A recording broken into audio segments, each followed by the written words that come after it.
trouble with Kansas City. Steelers at home against the Miami Dolphins. Neil O'Donnell sits Mike Tomczak making his first start since week 1 last year. Of course, the Steelers offense hadn't been in the end zone in 10 quarters. First drive for Pittsburgh, Tomczak hits one of the Mills brothers, Ernie Mills. You always hurt the one you love. It's 25 yards down to the 4. Sets up a field goal with some questionable play calling on the goal line. 3-0 Pittsburgh. Dan Marino, he from Pittsburgh, sends the long bomb to Irving Fryer against Rod Woodson down to the 2-yard line. 2 plays later. We told you about this on game day. Look for him to hit. Oh, let me tell you about Kit Jackson. 2 yards, touchdown. 7-3 Miami, now 7-6 at the half. Carr, though, hits the blitzing. And who is it? It's not Green. It's Jason Gilden, number 92. Yeah, Dolphins here in a passing situation. The Steelers rush 4 instead of dropping the extra man into coverage. Gilden, a nice job of going inside. He knows he has contained outside. Out sprints Marino for the sack. So, Mike Tomczak, after Stoyanovich misses a 36-yard field goal, and Miami leads at 10-6. Tomczak again to another one of the Mills brothers. No, that's Ernie again. 42 yards in traffic. Next play, Tomczak. Oh, you know you're hot when the ball tips off of Stewart's hands into Eric Green. Joe Green says, wait a minute, I didn't come back here for this. But he did. There's Barry Foster in the middle, touchdown, 10 yards. Steelers at a 13-10. 13 quarters. They're finally in the end zone. That vaunted Steeler offense.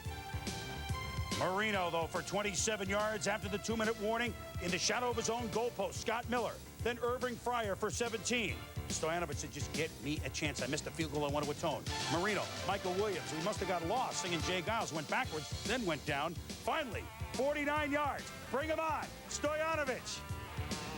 It's long enough. It's deep enough. It's good. We go to overtime. Tied at 13. Pittsburgh had the ball first, punted. Then Miami has the ball. 3rd and 19. Look at the throw by Marino to O.J. McDuffie. The ball comes loose. Tom ruled incomplete. Yeah, as you watch that play, though, O.J. McDuffie had the ball, took the 2 steps, probably was a catch and a fumble. Not called that way by the official. Don Shula probably will review it, but it doesn't work because it's now Pittsburgh's ball.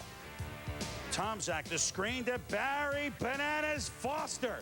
Gets his just desserts bowling over Gene Atkins, 28 yards. Now, Gary Anderson says, let me have a crack at it. Tomczak to Eric Green, 14 more. Tomczak threw for 343 yards, most by a Steeler in over a season. From 39 with under 5 minutes to go in overtime. Good! Gary Anderson, it's good. With his 3rd field goal of the day, his 305th lifetime moves him past Jim Turner and Pat Leahy into 4th place all-time, and more important, moves the Steelers into a 1st-place tie with Cleveland, who they'll play on the 2nd to last week of the season. Steelers in overtime win it 16-13.